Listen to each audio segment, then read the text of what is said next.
बिस्मिल्लाहिर्रहमानिर्रहीम। रोज़ाना हम जब डे कोई रिवीजन का प्लान कर रहे हैं तो हमारे जहन में कोई ना कोई एक टारगेट उसके लिए है कि जिसकी वजह से हम उसको टेकअप कर रहे हैं।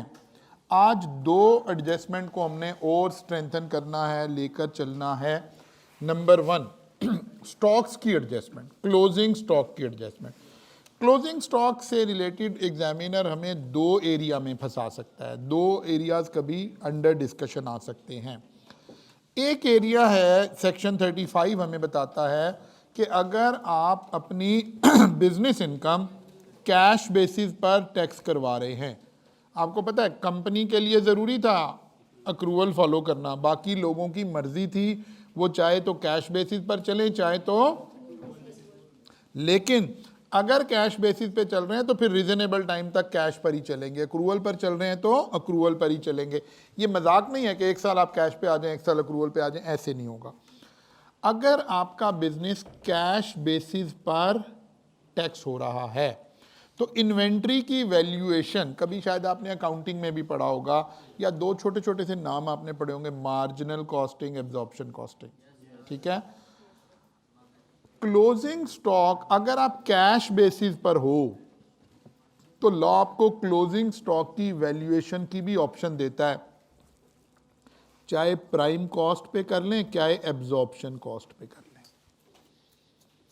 असल में आप अकाउंटिंग में पढ़ रहे हो कि closing stock absorption cost per, जो आप FR1 में जो चीजें पढ़ रहे हो, असल मेथड क्या है, एब्जॉर्प्शन कॉस्ट, ठीक है। यानी ओवरहेड भी हम क्या करवा देते हैं, एब्जॉर्ब करवा देते हैं, फिर इन्वेंट्री की वैल्यूएशन करते हैं।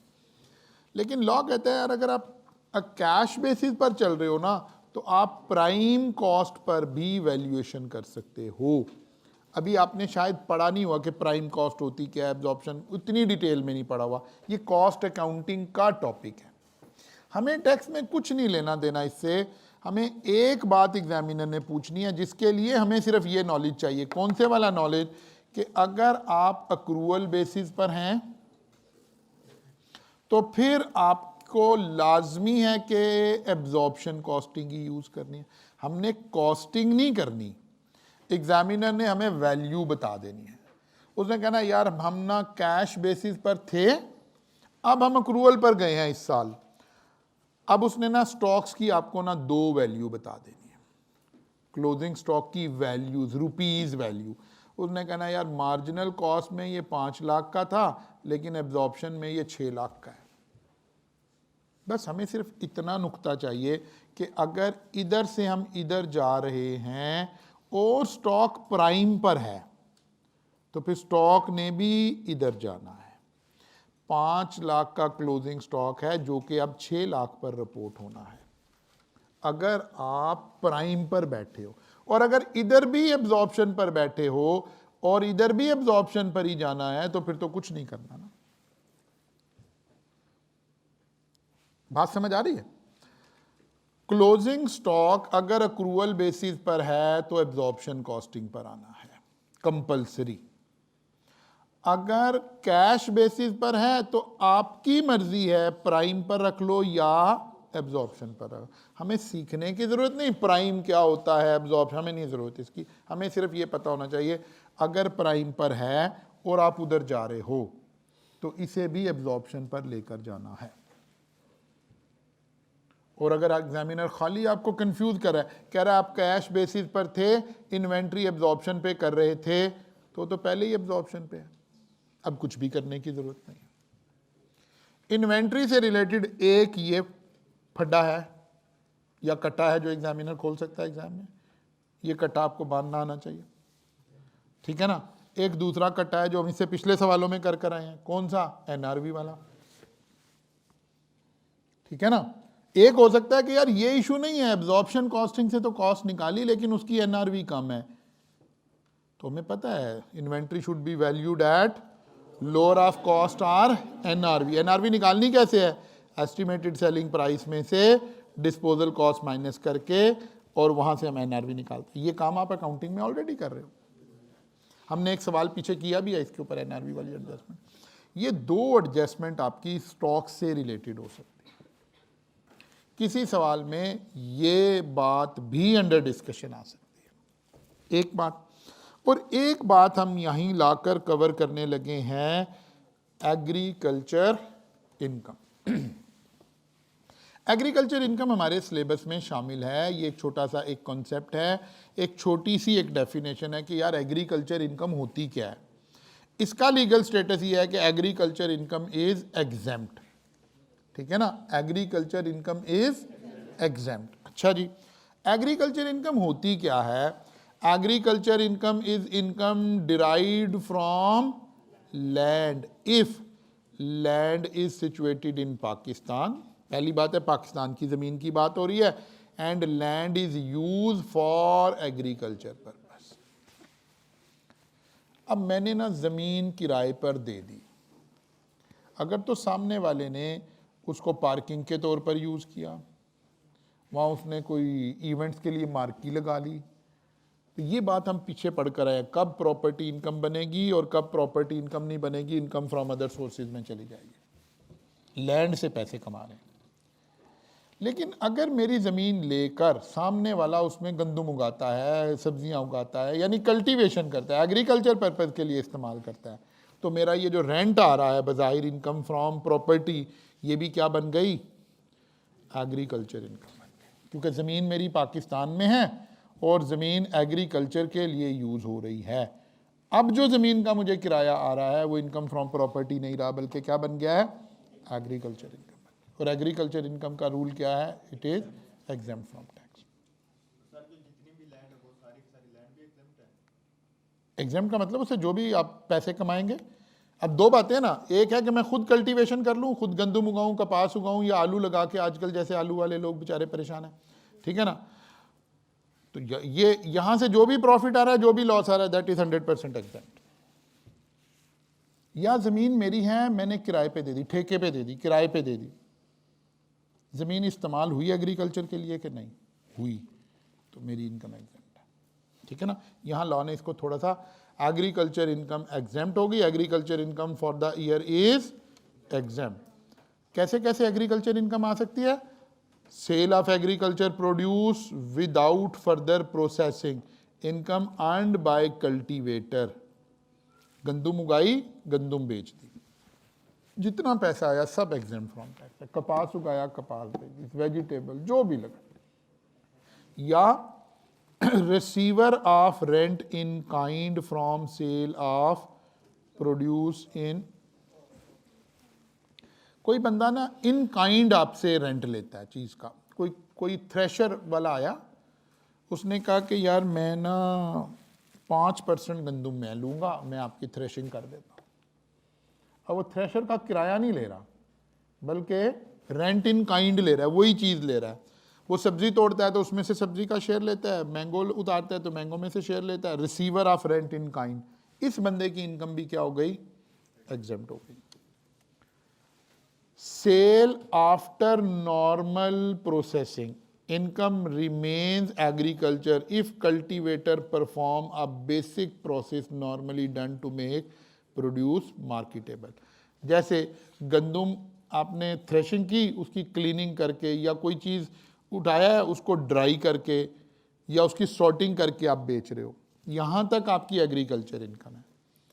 लेकिन अगर आप यहाँ से अगला प्रोसेस करके, मसलन हमने अपनी ही ज़मीन में उगा लिए, मिर्चें उगा ली, मसाला जात उगा लिए, ठीक है। अब एक है मैंने ये मिर्चें एज इट इज़ तोड़ी और जिस तरह से मार्केट में पहली शेप में जाती है वैसे बेच दी, तो मेरी इनकम क्या है? एग्रीकल्चर। एक मैंने कहा नहीं यार, ये मिर्चें हमने उगा ली हैं, अब इधर मसाले की फैक्ट्री लगाते हैं और हम भी शान मसाले की टाइप का कोई एक नाम रख लेते हैं और शान मसाले बना के बेचते हैं। तो क्या अब शान मसाले की इनकम भी एग्जेम्प्ट हो गई है? नहीं हुई। हमने केचप्स बनानी शुरू कर दिए, पीछे टमाटर उगा लिए, अब केचप बना के बेच रहे हैं। क्या केचप से जो इनकम आ रही है वो भी एग्जेम्प्ट है? नहीं है। अब क्या करेंगे? अब पीछे से टमाटर हमारे अपने आ रहे हैं, या मसाले की जो मिर्चें हैं वो हमारी अपनी आ रही हैं, तो अब क्या उसूल लगेगा? अब यहाँ टैक्स वाले कहते हैं कि भाई आप ना उसकी जो फेयर मार्केट वैल्यू है ना, एक किस्म का आपका तो रॉ मटेरियल बन जाएगा ना वो।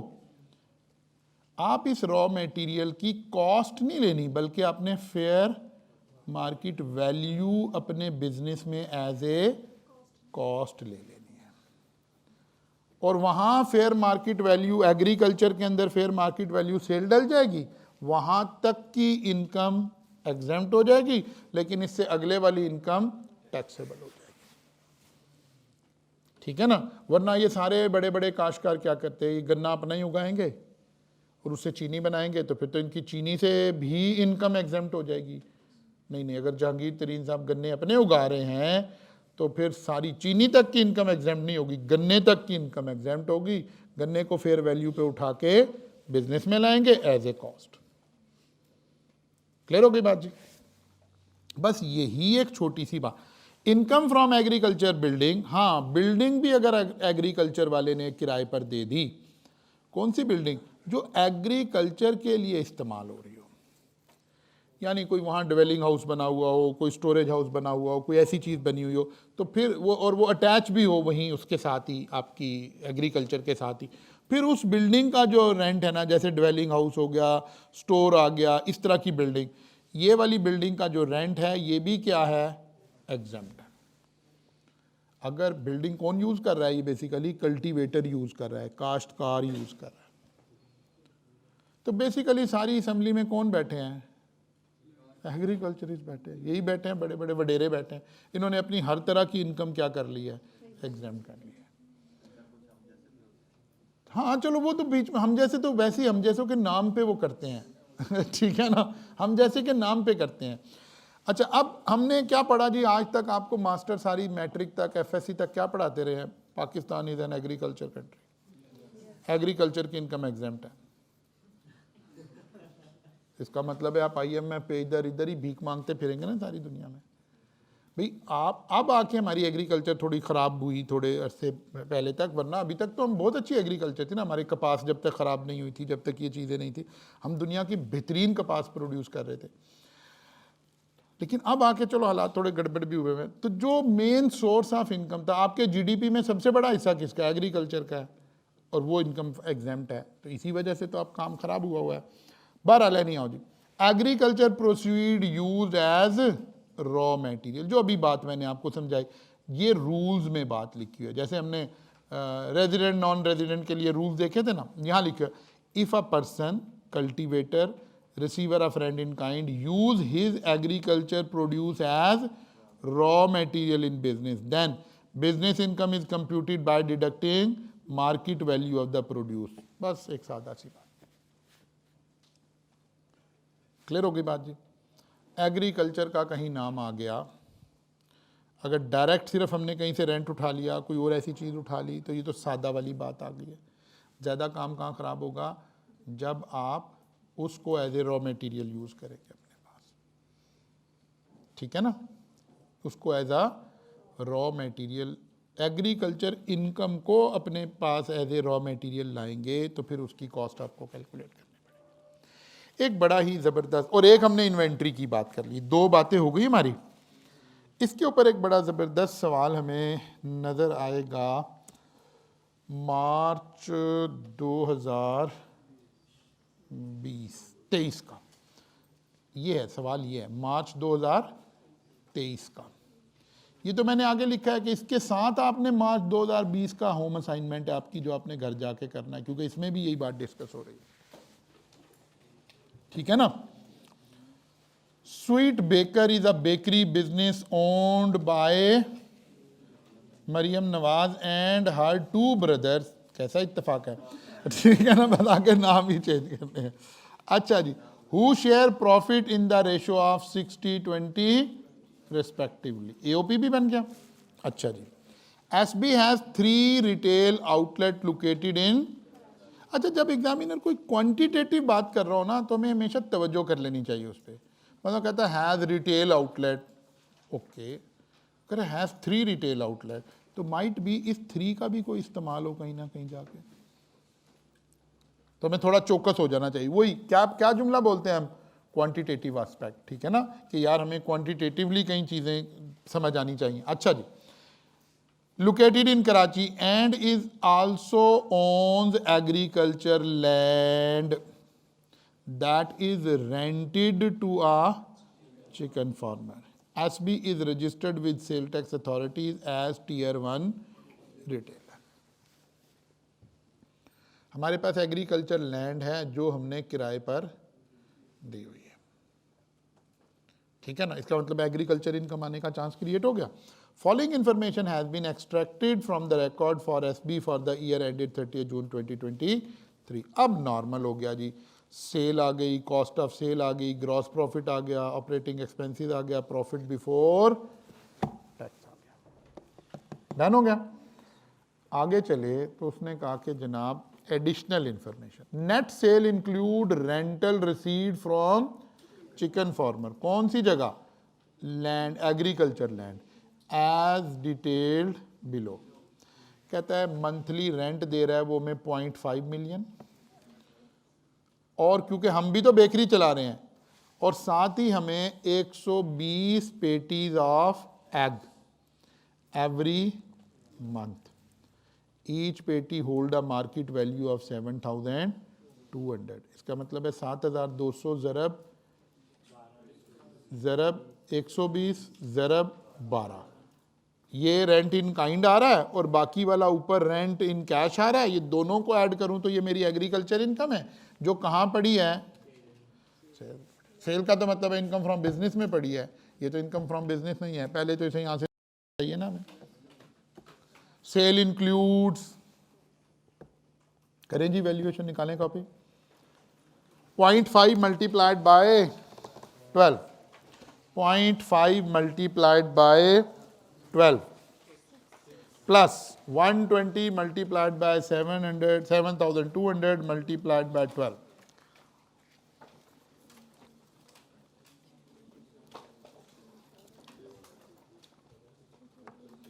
दोनों को ऐड कर लें.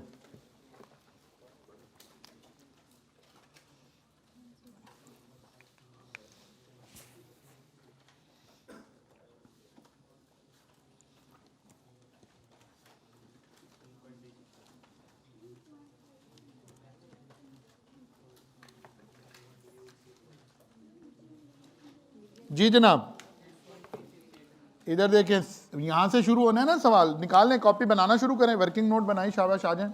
वर्किंग नोट 1 हमारा बनना शुरू हो गया. इनकम फ्रॉम, कितनी इनकम आ रही थी? 77 मिलियन. प्रॉफिट बिफोर टैक्स, ठीक है ना. इसमें पहली एडजस्टमेंट उठाई है हमने 16.37 मिलियन बन गया ना. 6 मिलियन ये और 10.37 ये पड़ा था सेल में, हमने इसे सेल से निकाल दिया, ठीक है ना. ये पड़ा था सेल में, इसे हमने सेल से निकाल दिया है. अच्छा जी, आइए जी.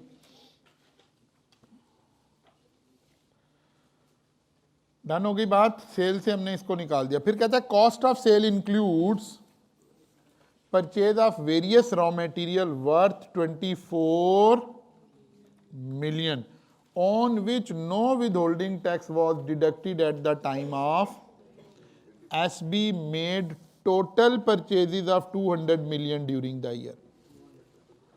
आपको पता है हम क्या कर रहे होते हैं? कौन से वाला उसूल लगाना है? हमने कहा था कि भाई इस तरह के सवाल में हमने क्या करना है? Tax not deducted. फिर हमने कहा था कि यार एग्जामिनर दो बातें करता है, या तो सिर्फ वो अमाउंट बता देता है, खाली वो अमाउंट बताए तो डायरेक्ट उसका 20% डिसअलाउ कर देते हैं, और अगर टोटल भी बता दे तो फिर ये वाला उसूल लगाते हैं. अब आपको दोनों तरह के सवाल नजर आ रहे हैं एग्जाम में, ठीक है ना. दोनों तरह के सवाल नजर आ रहे हैं एग्जाम में, तो फिर उसके मुताबिक ही चल रहे होंगे. डन. अच्छा जी,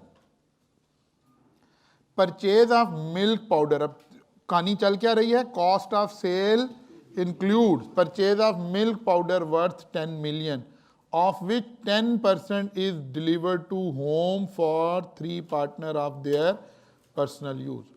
10 million का 10% डिसअलाउ कर दें, पर्सनल यूजेज आ गया. 1 मिलियन माइनस कर देंगे कॉस्ट ऑफ सेल में से, डिसअलाउ कर देंगे. Salaries of 8.2 million, 6 million and 4.8 million to Mariam, Ehsan and salaries to partner will be disallowed. Salaries to partner AOP का बिजनेस है, डिसअलाउ. अब देखिए इजी नंबर आ रहे हैं, इसमें अभी कोई लंबा चौड़ा फड्डा नहीं है, आसान वाले नंबर आप लेते जा रहे हो. Purchase of new bakery plant worth 15 million कहाँ पड़ा है? कॉस्ट ऑफ सेल इंक्लूड, जिसका मतलब है हमने प्लांट को एक्सपेंस आउट कर दिया है. पहले तो इसे यहाँ से निकाल के कैपिटलाइज में ले जाएंगे, फिर प्लांट है तो इनिशियल अलाउंस भी मिलेगा, नॉर्मल डेप्रिसिएशन भी लेंगे, ठीक है ना. Operating expenses include purchase of point of sale machines worth 0.4 million, machines worth 0.4 million which were installed on 1st July 2022 in all outlet to integrate. वो tier 1 retailer उसने कहा था ना, तो इसलिए कहा था. अच्छा जी, अब ये पड़ा कहाँ है? एक्सपेंस में. सबसे पहले तो 0.4 मिलियन को डिसअलाउ करो ना, क्योंकि पॉइंट ऑफ सेल मशीन पे POS पे तो हमें टैक्स क्रेडिट मिलेगा, और वो होगा जितनी अमाउंट खर्च की वो, और जितनी मशीनें खरीदी मल्टीप्लाइड बाय 1.5 लाख. कितनी मशीनें खरीदी हैं? 3. वो वाला 3 यहां काम आएगा. ऑन ऑल आउटलेट्स, और पीछे उसने बताया था 3 आउटलेट है, ठीक है ना. 3 आउटलेट है, ऑल आउटलेट्स वाली बात यहां कवर हो गई. लेकिन ये काम तो आखिर में कर रहे होंगे, अभी तो फिलहाल क्या करना है, इसे यहां से निकालना है. Operating expenses include payment of 5.5 million on 1st January 2020 to an IT company for development of application to facilitate online order from. The useful life of this application is expected to be and is available for use on 1st October 2023, अगले साल. is not available for sale. लेकिन still ये expense तो capitalize होना है ना, 5.5 million को add back कर देंगे, और अगर इसी साल अवेलेबल हो जाता है तो अमोर्टाइजेशन भी लेनी होती है इस पर, ठीक है ना. और फिर क्योंकि ये इंटेंजिबल होता तो फिर नंबर ऑफ डेज पर इसकी पहले साल में आ रही होती. इस तरह का सवाल ऑलरेडी हमने किया हुआ है. अच्छा जी, on 1st February 2022 Mariam contributed her personal van to asset. Business में लाओ तो क्या, बिजनेस से ले जाओ तो क्या. लाओ तो जो फेयर मार्केट वैल्यू है वो उसकी कॉस्ट कंसिडर होगी, ले जाओ तो जो फेयर मार्केट वैल्यू है वो उसकी डिस्पोजल कंसिडर होगी. ऐसे ही है ना. इसका मतलब है बिजनेस में 6 मिलियन का, उसने कहा कॉस्ट 6 मिलियन, 6 मिलियन ही, हमें तो क्या चाहिए, fair market value which is 9 million. इसका मतलब है एक किस्म का हमने पर्सनल यूज वाला एसेट बिजनेस में ले आए हैं 9 मिलियन का. ठीक होगी बात जी. अच्छा जी, रिक्वायर्ड कहता है भाई इसकी टैक्स रिटर्न बना दो 2023 की. क्लियर है. अब जरा गौर करें. चलिए जी, ये एडजस्टमेंट हमने कर ली, हमने इनकम में से तो निकाल दिया. साथ ही हमें पता है जो अंडे हैं वो हमने कहाँ इस्तेमाल किए हैं, बेकरी में. उनकी कॉस्ट तो बेकरी में आनी है ना, fair market value of that, जो कि हमने नहीं डाली हुई है, कहीं नहीं उसने लिखा. तो हमने fair market value of egg जो है इसको क्या कर दिया, कॉस्ट बना दिया. डिसअलाउ नहीं कर दिया, कॉस्ट बना दिया. अनरिकॉर्डेड ट्रांजैक्शन थी ना, हमने सारी उठा के सेल इनकम में डाल दी थी. नहीं, यहाँ से तो यहाँ की तो ये इनकम ही नहीं थी, यहाँ से इसने निकलना था. और ये हमारी जो है ये एग्रीकल्चर इनकम का वो रॉ मटेरियल है जो बिजनेस में आ रहा है, तो उसने अपनी फेयर मार्केट वैल्यू में बिजनेस की कॉस्ट पे आना था ना. नहीं, ऊपर डिसला हुआ है, ऊपर इनकम में से डिसला हुआ है, ठीक है ना। ऊपर हमने सेल में से 16.37 मिलियन डिसलाउ किया है। अगर ये खाली कैश ही होता तो बस कहानी यहाँ खत्म हो जाती, कहानी यहाँ खत्म हो जाती। लेकिन क्योंकि इसमें अंडे शामिल थे, अंडे अब बेकरी में हमने इस्तेमाल किए, तो फिर उसको कॉस्ट दोबारा भी तो रिकॉर्ड करना है ना। हाँ, उसने उसने थोड़ा सा इशारा आपको दे भी दिया, ना भी देता तो भी हमें ऐसे ही करना था। अच्छा जी, फिर क्या आ गया जी, फिर आ गया वो जो रॉ मटेरियल आपने खरीदा है। कितना रॉ मटेरियल था वो? 24 मिलियन की परचेजेज थी। टोटल परचेजेज कितनी थी? 200 मिलियन। 200 मिलियन का लिया 20%, वो आया 40 million, which ever is lower, तो 24 मिलियन हमने डिसलॉ कर दिया, ठीक है ना। अब ग्रिप में चीजें जब भी आए, आप देखें कि जो आपने मोटे मोटे पॉइंट बना रखे हैं, सिवाय इसके कि कोई हम तो टारगेट करके सवाल उठा के आपको करवा रहे हैं ना, क्योंकि हम इस वक्त एग्रीकल्चर इनकम समझाना चाह रहे हैं आपको। अदरवाइज अब आप देखें इस सारे वीक में, आज लास्ट डे हमारा बिजनेस इनकम के हिसाब से है, अब वही चीज़ें आ रही हैं जो ऑलरेडी हम पढ़ रहे हैं। इसका मतलब है हमें अपना कॉन्फिडेंस कैसे बेहतर करना चाहिए, उसका टूल इंशाल्लाह ताला मैं मंडे ट्यूसडे को आपको एक सवाल करवाऊंगा कि यार बैड डेट किस किस तरह से आया पिछले सारे पास पेपर में, इंटेंजेबल कैसे कैसे आया, ठीक है ना, फलां चीज़ कैसे आई, फलां चीज़ कैसे आई, फलां चीज़ कैसे आई। तो फिर आपको पता चलेगा कि अच्छा यार एक दफ़ा तो हमने हाथ से गुजारने हैं। अभी तो हाथ से इसलिए गुजार रहे हैं कि यार हमें फॉर्मेट आए, हमारी ग्रिप आए। आप देखें 5-6 दिनों के बाद आज आप सब लोग ये कम से कम कह रहे हो कि यार अगर ये 18 नंबर का सवाल है तो हम इसमें से 12 तो बहरहाल जैसा भी सवाल आएगा हम उसमें से ले लेंगे इंशाल्लाह ताला। जब आपने हाथ से सवाल कर लेंगे, कॉन्फिडेंस बेहतर हो जाएगा, तो फिर आपको ये सारे सवाल दोबारा नहीं करने।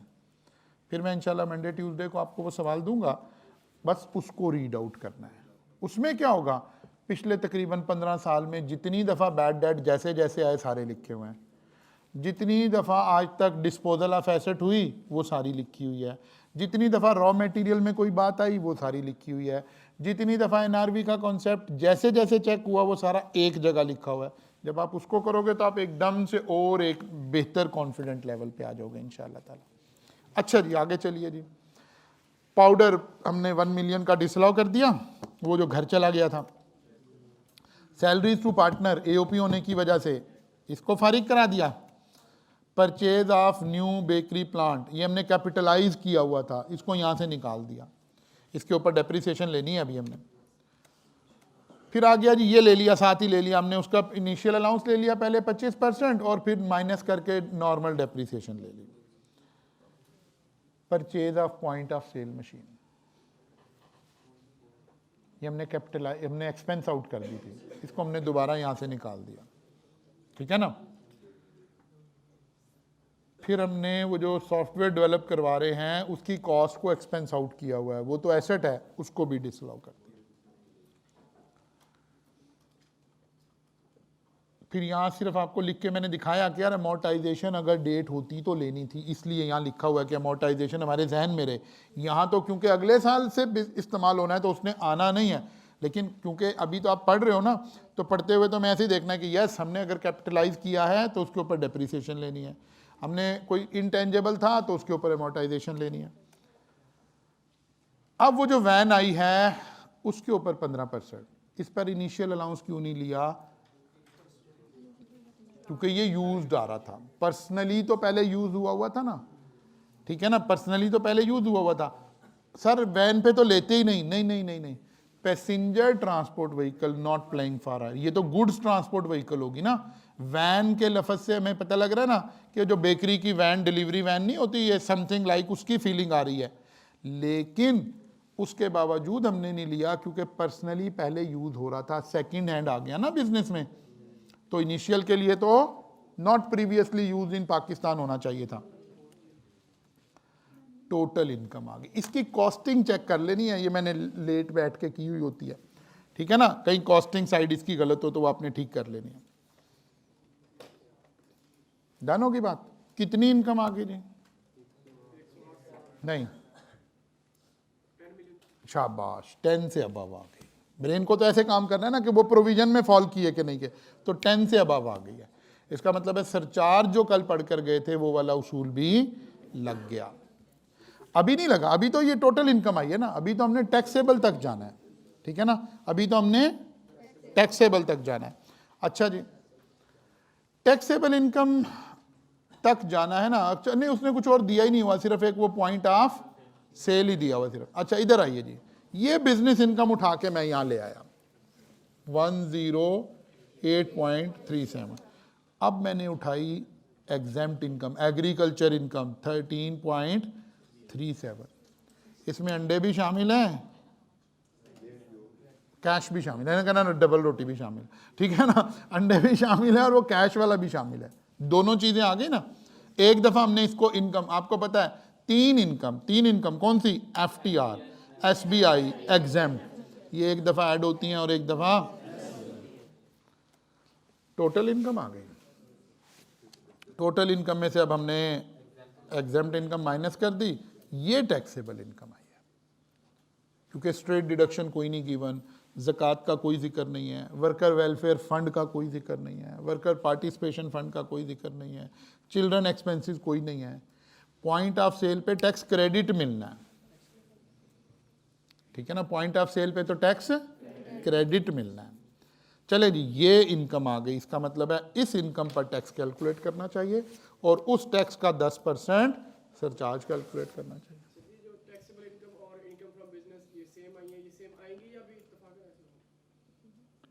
नहीं, अगर और कोई हेड होता तो टैक्सेबल इनकम में तो हर वो हेड आया है जो NTR का है, इधर तो कोई और हेड था ही नहीं, इसलिए ये बराबर आई है।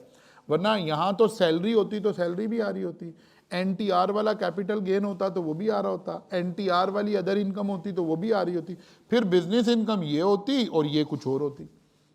ये तो कोइंसिडेंस है कि कोई और इनकम थी नहीं, इसलिए ऐसे आ रहा है। लेकिन जनाब हमारा टोटल टैक्स कितना बन गया?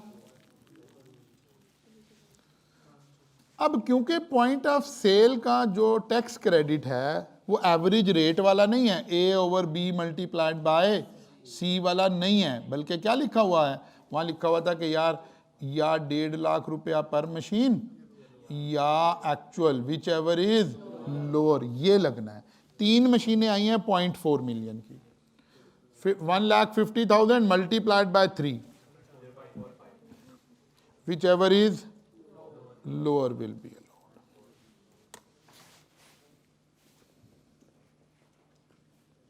डन होगी बात जी? ये क्या आ गया जी? अब बाकी का निकाल दें तो रिमेनिंग आपका टैक्स पेएबल। डन हो गई बात? अब ये 16 नंबर का सवाल था, आपने देखा कि ज़्यादातर हमेशा 113 पे तो क्या ही लिखा हुआ है, इग्नोर इग्नोर इग्नोर। लेकिन एक दिन अभी मंडे ट्यूसडे को किसी दिन मैंने आपको 113 को भी इग्नोर किए बगैर चलाना है, ताकि अगर एग्जामिनर इस दफ़ा इग्नोर ना करे तो फिर हमने कैसे करना। डन हो गई बात जी? अब आपके लिए होमवर्क क्या है, मैं वीकेंड होमवर्क नहीं कह रहा, ठीक है ना। होमवर्क क्या है, आपने इसके साथ मार्च 2020 की अटेम्प्ट है, मैंने उधर भी इसीलिए रेफर इसको किया हुआ है, इसको अटैच करना है, ठीक है ना। इस सवाल के अंदर मैंने आपको वो दूसरी एडजस्टमेंट भी करानी है, कौन सी वाली, स्टॉक्स वाली। वो कहते हैं भाई एक सवाल है 31 अगस्त 2022 पे खड़े हैं, Shahid is engage in the business of manufacturing and supplying of auto parts, following is the extract of his profit and loss statement for tax year 2020। ये तो नॉर्मल बात आ गई। अब आगे उसने एक बात कही, above accounts have been prepared on and stock in trade have been valued on prime cost. However, Shahid want to change method of accounting from cash to accrual basis. In this respect, following information has been gathered. कहता है जी stock in trade using prime cost, opening और closing prime cost पे ये था और absorption पे ये है। अब हमने इस पे जाना है, अब यहाँ एक छोटा सा ना ट्रिकी नुक्ता, बस हम अपने टैक्स जितना कर लेते हैं, बाकी अंसारी साहब जाने, उनका काम जाने, अकाउंटिंग तो उन्होंने पढ़ानी है, हम अपनी टैक्स जितनी बात करते हैं। ओपनिंग स्टॉक की अगर हम कोई एडजस्टमेंट डालें तो उससे करंट ईयर की इनकम पे कोई फ़र्क, क्योंकि जो पिछले साल की ओपनिंग थी वही इस साल की क्लोजिंग बननी है ना, ठीक है ना। तो हमें सिर्फ क्लोजिंग स्टॉक एडजस्ट करना है, ओपनिंग की एडजस्टमेंट नहीं करनी, क्लोजिंग की एडजस्टमेंट करनी है। एक तो ये बस इतना ही नुक्ता याद रख लें, इसकी अकाउंटिंग लॉजिक और बाकी चीज़ों के अंदर हम नहीं पढ़ रहे, ओवर है हमारे, हमें इतनी ज़रूरत है टैक्स में। अच्छा जी, अब ओपनिंग बैलेंस, क्लोजिंग बैलेंस, इसका मतलब है क्लोजिंग बैलेंस अब कितने का आना है, 3200 का, पहले कितने का था, 2800 का। कितनी एडजस्टमेंट रिक्वायर्ड है, बस ये आपने सीखना है यहाँ पर, ओनली क्लोजिंग स्टॉक की एडजस्टमेंट रिक्वायर्ड है, ठीक है ना। एग्जामिनर ने ना इस टॉपिक को ड्रैग नहीं किया, अभी इस टॉपिक में एक और काम होना है। हम किधर जा रहे हैं, अक्रूवल पर, कैश से अक्रूवल पर जा रहे हैं। अब उसने लिखा ना above accounts have been prepared on cash basis, लेकिन जब आगे चला ना एग्जामिनर तो उसने बाकी जगह पे भी तो एक इफेक्ट आया होगा ना, मतलब अब तो सेल हमारी आनी चाहिए अक्रूवल वाली, लेकिन उसने कुछ नहीं बताया, हमने ज्यूम कर लिया भाई और कोई एडजस्टमेंट होगी नहीं। अदरवाइज अभी अगर इसमें अक्रूवल से रिलेटेड कोई एडजस्टमेंट होती तो वो भी आ सकती हैं कभी, लेकिन कभी आज तक आया नहीं है सवाल इस आई कैप की हिस्ट्री में ऐसे। अच्छा जी, cost of sale includes purchase of packing material 2.2 million from, no withholding tax was deducted at the time of payment, total purchases नहीं गिवन। आपके दिमाग को ऐसे काम करना चाहिए बस, फिर आपकी जिंदगी एग्जाम में ना ग्रिप के साथ मजबूत बैठे हुए हैं, फिर खौफ में नहीं बैठे हुए। बात समझ आ रही है, इनकम टोटल आई, टैक्सेबल इनकम आई, आपने कहा 10 मिलियन से ऊपर आ गई, अब दिमाग खुद ही ले जाएगा, सरचार्ज निकलवा देगा। ये वाली एडजस्टमेंट आपको सबसे मशहूर एडजस्टमेंट है ना, तकरीबन हर सवाल में एडजस्टमेंट आ रही, फौरन आपका ब्रेन इसको कैटेगराइज करे कि टोटल गिवन है कि टोटल नहीं गिवन है, टोटल गिवन है तो ये करना है, नहीं गिवन है तो ये करना है, तो क्विकली आप चीज़ों को रिस्पॉन्ड करना शुरू हो जाएंगे। Freight charges paid in cash, ये तो एक्सेप्शन है। Operating expenses include salary 80,000 per month paid to Shahid brother who handle administrative matter of the business. इसके भाई होने से कोई मसला नहीं है, दोबारा सवाल को गौर से पढ़ लो, कहीं ये दोनों भाई पार्टनर तो नहीं है। मेरी बात फॉलो करें, पार्टनर है तो ये सैलरी टू पार्टनर का मसला है, भाई का कोई मसला नहीं है। भाई को सैलरी दी है ओके, हाँ अगर वो कहे सैलरी दी है कैश में, अब कैश का मसला है, भाई का मसला नहीं है। सेक्शन 21 में हमने कहीं भाई नहीं पढ़ा, पार्टनर पढ़ा है एओपी के केस में। Expenditure of 9,50,000 incurred on the development of the product which is expected to generate revenue for, ठीक है, इसको भी अमोर्टाइज कर लेंगे। Penalty 461 for late filing of income tax return, disallowed. Financial charges include profit on debt, ये एक मजे की ट्रांजैक्शन है। अब ये ऑपरेटिंग एक्सपेंसेस इंक्लूड में भी नहीं है, बल्कि कहां पड़ी है, financial charge. Financial charges include profit on debt 4,50,000 earned on fixed deposit account maintained with bank, interest income, FTR वाली इनकम, ठीक है ना। अच्छा जी, जब वहां ये पढ़ रहे थे तो हम पढ़ रहे थे इनकम में कितनी गई है, 450, ये अर्नड है, ठीक है। बैंक विदहेल्ड इनकम टैक्स ज़कात 45,000 और ये इतने। अब यहां वो कल वाली बहस आने लगी है, कौन सी इनकम है, इनकम फ्रॉम अदर, तो एफटीआर, एफटीआर में जाती है, 5 मिलियन से कम वाली एफटीआर में जाती है। अब उसूलन पहली बात है ये अर्नड गिवन है, रिसीव्ड गिवन होती तो फिर वो ग्रॉस अप और ऐड और वो वाला कॉन्सेप्ट लगता जो हम डिविडेंड में भी लगाते हैं, इस पे भी लगाते हैं। एग्जामिनर ने नहीं लग पाया, आसान लेवल पूछा, ठीक है ना, आपने इससे हैवी लेवल पे इसे तैयार किया हुआ। फिर यहाँ वो दूसरी वाली बात जो मैं कल भी आपको समझा रहा था, उसूली तौर पर ये ज़कात स्ट्रेट डिडक्शन नहीं है, ये तो इस हेड का एक्सपेंस है, लेकिन एग्जामिनर ने अपने सोल्यूशन में इसे स्ट्रेट डिडक्शन लिया हुआ है। इसका मतलब है उसने दोनों को ठीक करना है वहाँ, क्योंकि रियल तो ये है ही नहीं यहाँ पर। इसीलिए मैं कल भी आपसे कहता, जो मार्किंग वाले के पास सोल्यूशन होता है और जो आपको सोल्यूशन दिया जाता है उसमें फ़र्क है, ठीक है ना। इसका मतलब ये है कि जो इस तरह की बात है ना जिससे आप परेशान हैं, ये वो मज़े की बात है जो रोज़ मैं आपको सिखाने की कोशिश, आप ना ये करना है बहस में लगे हुए हैं, आखिरी दिन तक, आखिरी घंटे तक किसी टीचर से पूछ रहे, क्योंकि पढ़ते आप एंड में है ना, और वो अगर टीचर उस वक्त अवेलेबल नहीं, आप परेशान हो गए हो। नहीं, अल्लाह के बंदो, वही जुमला याद करें, वही जुमला आगे चलेगा, परफॉर्म करते जाएं, परफॉर्म करते। ये आपने स्ट्रेट डिडक्शन ली या एक्सपेंस आउट किया, दोनों सूरतों में आपको पूरे नंबर मिल रहे हैं, दोनों सूरतों में पूरे नंबर मिल रहे हैं। इसलिए ये वाली बातें आपको फेल नहीं करा रही। फेल आपको, खुदा ना खास्ता, अल्लाह ना करे कोई बच्चा फेल हो रहा है तो वो इस वजह से फेल हो रहा है कि उसने जब पढ़ा, जो बेसिक चीज़ें थी उसने उसकी प्रैक्टिस नहीं की, ये सोच के कि ये तो बेसिक है, इतनी आसान कहाँ पूछेगा, खाली ऐसे कैसे हो सकता है, मैं डिसअलाउ करूँ मुझे नंबर मिलते जाए, मैं डिसअलाउ, सारे आधे से ज़्यादा नंबर डिसअलाउ करने से मिल रहे।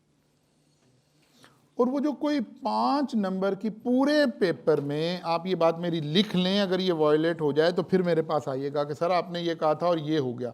पूरे पेपर में ज़्यादा से ज़्यादा, चलो मैं इसे लिबरलाइज कर देता हूँ, 10 नंबर ऐसे हो सकते हैं जो इस बेसिक लेवल से यहाँ पर हो। बाकी 90 नंबर का वो पेपर आना है जो बिलो स्टैंडर्ड है, जिसे आप इस वक्त लिफ्ट नहीं करा रहे कि यार ये कहाँ आएगा, इतनी आसान बात क्यों आएगी, खाली लिखा होगा लो जी अकाउंटिंग डेप्रिसिएशन इतनी और टैक्स इतनी, ये तो नहीं आएगा। आप देखो हर दूसरी अटेम्प्ट में आया हुआ है। अंधे को भी पता चल जाए, अंधे को भी पता चल जाए ये वाली पेनल्टी डिसअलाउ करनी है, उन्होंने कहा जी late filing of sale tax return, ठीक है ना। अब ये कौन सा बच्चा होगा जो इसको भी जाके गलत कर देगा, कि वही बच्चा होगा जो आसान चीज़ों को तो लिफ्ट नहीं करा रहा था, मुश्किल के पीछे भागी जा रहा था। अच्छा जी, फिर आ गया जी other income include capital gain of 45,000 received net of with holding tax on sale of 200 share in metal limited in November is listed on stock exchange. अब ये क्योंकि पुरानी अटेम्प्ट है, यहाँ आपको 0.5% वाली एडजस्टमेंट नजर नहीं आ रही होगी, हम आज करेंगे तो करके आएंगे। On 1 January Shahid purchase these share for 200,000 at initial public offering. बस नॉर्मल कैपिटल गेन आपने निकालना, आज की तारीख में निकालें तो हमें चाहिए, क्योंकि उसने कहा listed on Pakistan stock exchange, इसका मतलब है स्टॉक एक्सचेंज से ही हुई है ना, तो 0.5% ऑफ सेल परचेज का ले लें। अब आइए जी, rent of 9,80,000 received from an agriculture land in Badin, no with holding tax was deducted at the time of receipt. याद रखें, जब इनकम बन रहा हो वहां कभी डिसअलाउ नहीं होती कोई चीज़ के टैक्स कटा नहीं कटा, ये एक्सपेंस की बातें हैं। उसने उसके एक आपको कहानी कराई है कि जी टैक्स नहीं कटाओ भाई, ये तो इनकम आ रही है, यानी हुकूमत कहेगी नहीं हम आपकी इनकम नहीं मानते। कौन कहेगा भैया इनकम नहीं मानते, इनकम पे एक टाइम पे तो कोई मसला नहीं है, लेकिन क्योंकि ये एग्रीकल्चर लैंड की इनकम है तो ये कौन सी इनकम है, एग्जम्प्ट। बदीन सिंध की जगह का नाम होगा ना कोई। Tax depreciation for the year amount to 6,80,000। नहीं, ऐसे कैसे हो सकता है कि टैक्स डेप्रिसिएशन वही दे दे, ये हो नहीं गया। नहीं सर, ऐसे कैसे हो सकता है, अकाउंटिंग डेप्रिसिएशन में ज़्यादा टैक्स, ये हर दूसरी अटेम्प्ट में ऐसे हुआ। Tax deducted at source by customer amounting to, जिन कस्टमर ने हमारा टैक्स काटा है, जब टैक्स लाइबिलिटी बनाएंगे, ये हमारा एडवांस टैक्स है ना, इसे एंड में माइनस कर देंगे, जैसे एम्प्लॉयर ने सैलरी में काटा हो, ये ऐसे कस्टमर ने काटा। Unabsorbed depreciation brought forward from year 20,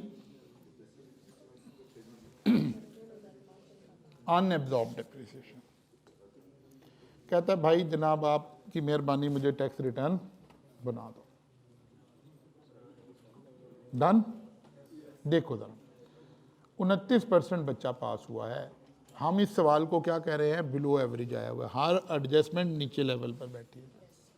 कोई एक एडजस्टमेंट जो एक है ना बिल्कुल बेसिक, एक इससे ऊपर, एक इससे ऊपर, ये सारी बिल्कुल बेसिक में है। यानी ऐसा भी नहीं हुआ कोई asset partly use for business partly for non business हो गया हो, कोई passenger transport vehicle not playing for hire हो गया हो, कोई मुश्किल बात नहीं। फिर 29% बच्चा पास हुआ है, 71% बच्चा फिर फेल हुआ, क्योंकि ये यही सोच रहा था वहाँ बैठा कि यार ओहो ये आ गया, ये ज़कात माइनस करनी कि नहीं करनी है तो पता ही नहीं लग रहा।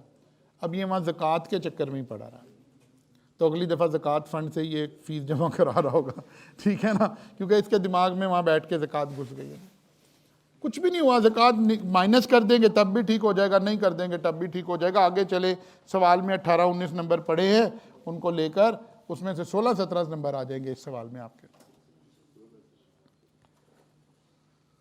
डन होगी बात। हाँ, इस सवाल ने बच्चे को कहीं एक दफ़ा घुमाया होगा, किस पर, वो जो उसने कहा कि जनाब हमने नहीं, वो जो उसने एडजस्टमेंट डलवाई है क्लोजिंग स्टॉक की, ये 400 की एडजस्टमेंट ज़रूर एक ऐसी एडजस्टमेंट हो सकती है कि बच्चा वहाँ परेशान हो गया हो।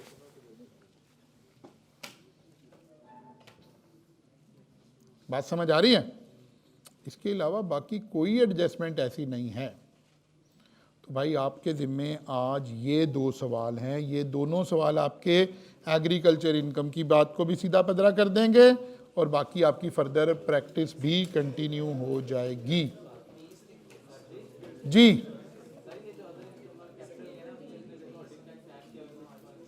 सॉरी जी, ओपन हो गई। सॉरी, मैं क्लोजिंग स्टॉक दोबारा बताता हूं, तुम लेट आए हो। हाँ जी, अदर इनकम की क्या बात करें बेटा?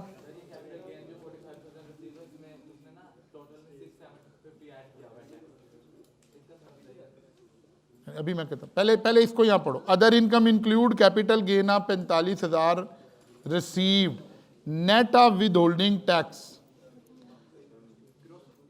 नेट अमाउंट तो ग्रॉस जानी है ना। अब 2 बातें आ गई, एक अमाउंट निकलनी कौन सी है, रोज आपका तो पहला सांस उसने यहां के लिया है 45,000 निकालो, लेकिन जहां इसको इसके हेड में ले जाना है वहां तो टैक्स ऐड करके ले जाना है ना, तो वही किया हुआ है,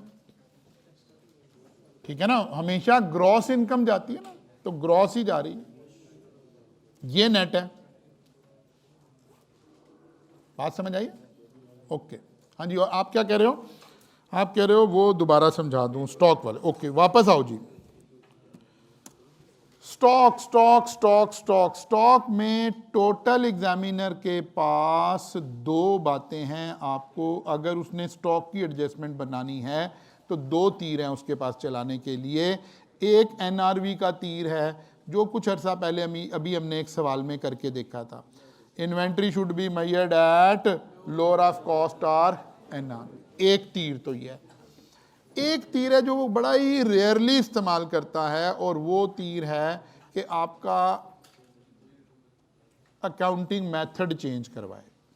जैसे इस सवाल में अभी हमने कहा, वो कह रहा है हम कैश बेसिस पे चल रहे थे लेकिन अब अक्रूवल पे जा रहे हैं,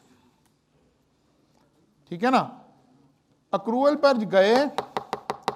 पर गए तो आप बाउंड हैं एब्जॉर्प्शन कॉस्टिंग से स्टॉक वैल्यूएशन करने की।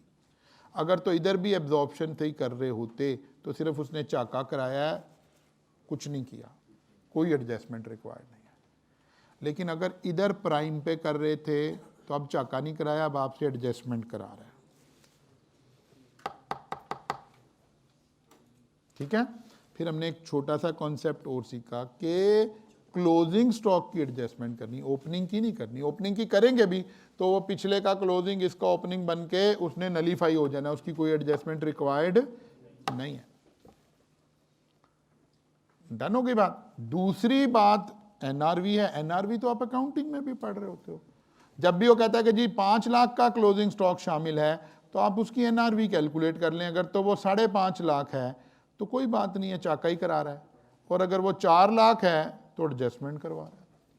ये बिल्कुल ऐसे ही है। अच्छा, अब आपने देखना है लेस, और उसको भी हम समझते हैं। अच्छी होगी आपने ये बात भी पूछ ली। क्लोजिंग स्टॉक की वैल्यू, सवाल पर वापस चलते हैं। सवाल में कितनी लिखी हुई नजर आ रही थी हमें? जरा सवाल ओपन करो।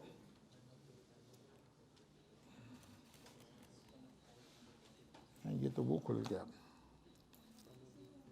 282। अच्छा जी, सवाल देखो। Closing stock